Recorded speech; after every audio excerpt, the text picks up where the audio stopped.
আইপিএলে খেলার চরম একটি সুযোগ পাওয়ার পরও বিসিবি এখনও পর্যন্ত সিদ্ধান্তহীনতায় রয়েছে।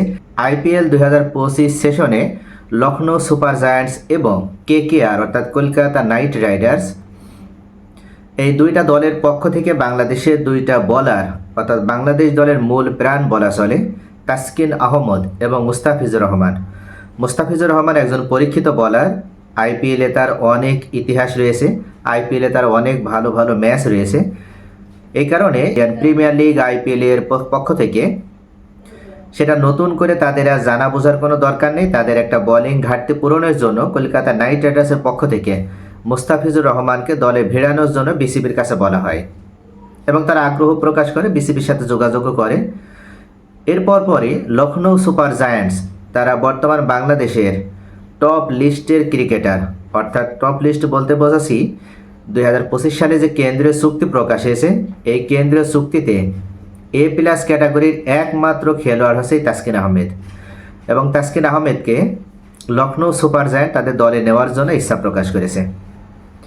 এমন অবস্থায় বাংলাদেশ ক্রিকেট বোর্ড বিসিবির সবথেকে মধুর একটা সমস্যা তৈরি হয়েছে, সেটা হচ্ছে সামনেই বাংলাদেশের কয়েকটা সিরিজ রয়েছে। তবে আইপিএল চলাকালীন বাংলাদেশের দুইটা সিরিজ অনুষ্ঠিত হবে, একটি জিম্বাবুয়ের সাথে এবং আরেকটি পাকিস্তানের সাথে। তবে জিম্বাবুয়ে যেহেতু অপেক্ষাকৃত দুর্বল দল বাংলাদেশের কাছে, সেই ক্ষেত্রে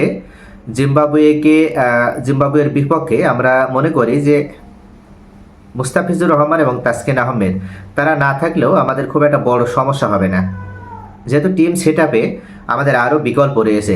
আমাদের বিকল্প পেস অ্যাটাকিং বলার হিসেবে নাহিদ রানা, অর্থাৎ বর্তমানে আমাদের স্পিড স্টার নাহিদ রানা, এছাড়া শরীফুল ইসলাম ও হাসান মাহমুদ এরা তো রয়েছে। তাই তাসকিন আহমেদ এবং মুস্তাফিজুর রহমান দুজনকেই যদি আমরা আইপিএল খেলার জন্য ছেড়ে দিই, সেক্ষেত্রে আমরা কিন্তু জিম্বাবুয়ের বিপক্ষে আমাদের কোনো সমস্যা হবে না। তবে সমস্যা যে জায়গাটা সেটা হচ্ছে আইপিএল চলাকালীন আমাদের পাকিস্তানের সাথে একটা দ্বিপাক্ষিক সিরিজ রয়েছে, যেখানে 3টি ওয়ানডে ম্যাচ এবং 3টি টি20 ম্যাচের সিরিজ হবে। এখানে আমাদের পূর্ণ শক্তির দল প্রয়োজন হবে। সেক্ষেত্রে অবশ্যই তাসকিন আহমেদ এবং মুস্তাফিজুর রহমান তাদেরকে অনুপস্থিত রেখে পাকিস্তানের সাথে যদি আমরা ম্যাচ খেলি, সেক্ষেত্রে হয়তো আমাদের জন্য ততটা ভালো একটা রেজাল্ট নিয়ে আসবে না। এই বিষয়টা বর্তমানে বিসিবি চিন্তাভাবনা করছে। তবে শেষ পর্যন্ত বিসিবি জানিয়ে দিয়েছে যে তারা দুজন ক্রিকেটারকে এই কম্বিনেশনে অর্থাৎ টিম কম্বিনেশন রক্ষা করার জন্য তারা বর্তমানে দুইজন বোলারকে তারা পাঠাতে পারবে না, তবে একজনকে তারা পাঠাবে। তারা এমন একটা ইঙ্গিত প্রকাশ করেছে এবং ইতিমধ্যে আইপিএল অর্থাৎ ইন্ডিয়ান প্রিমিয়ার লিগের সাথে বা লখনৌ সুপার জায়ান্টস এবং কেকেআর কর্ণধার শাহরুখ খান তাদের সাথে কথাও বলেছে।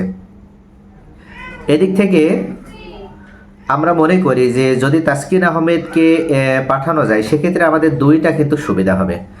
অর্থাৎ তাসকিন আহমেদ যেহেতু এখনও পর্যন্ত ইন্ডিয়ান প্রিমিয়ার লিগ বা আইপিএলে খেলার সুযোগ পায়নি, সেক্ষেত্রে অবশ্যই যদি তাসকিন আহমেদকে আমরা এবার আইপিএলে খেলার সুযোগ প্রদান করি, তাহলে অবশ্যই তাসকিন আহমেদ বাড়তি কিছু এক্সপেরিয়েন্সে গ্যাদার করতে পারবে। এমনকি আইপিএলে যে সমস্ত খেলোয়াড়রা খেলে, বিশেষ করে যারা বাইরে থেকে যারা আসে, তারা সকলেই কিন্তু সেরা খেলোয়াড় এবং প্রত্যেকটা দেশেরই তারা টপ লিস্টের বা টপ সারির অর্থাৎ প্রথম সারির ক্রিকেটাররা আইপিএল খেলে এবং তাদের বিরুদ্ধে যদি আপনি বোলিং করার অভিজ্ঞতা অর্জন করতে পারেন, কিভাবে আপনি বোলিং করার পর আপনার বোলিংয়ে রান নেবে কোনো একজন ব্যাটসম্যান, দেখা যাচ্ছে যে আপনার বলটা ফেস করে সে রানে পরিণত করলো, পরবর্তীতে আপনাকে আবার এমন বল করতে হবে রক্ষণাত্মক বল, যে বল আপনাকে অবশ্যই সেই ব্যাটসম্যানের জন্য ডিফেন্ড করতে বাধ্য করবে। অর্থাৎ কঠিন মুহূর্তে কিভাবে আপনি বোলিং সিচুয়েশনেও অর্থাৎ কঠিন অবস্থাতেও আপনি কিভাবে কঠিন মোমেন্টামে আপনি কম রান দিয়ে আপনার ওভার শেষ করবেন, এই বিষয়গুলো কিন্তু আপনি আইপিএল থেকে শিখতে পারবেন। এমনকি অনেক কঠিন সিচুয়েশনও তৈরি হয়। অনেক সময় দেখা যায় যে কম বলে আপনাকে অনেক বেশি রান প্রয়োজন হলেও অনেক সময় কিন্তু ব্যাটসম্যানরা সেটাও নিয়ে নেয়। আমরা দেখেছি যে 3 ওভারে 39 বা 40, 45-এর মতো রানও কিন্তু নিয়েছে। এমনকি একেবারে 20-25 মতো রানও তারা নিয়ে নেয়।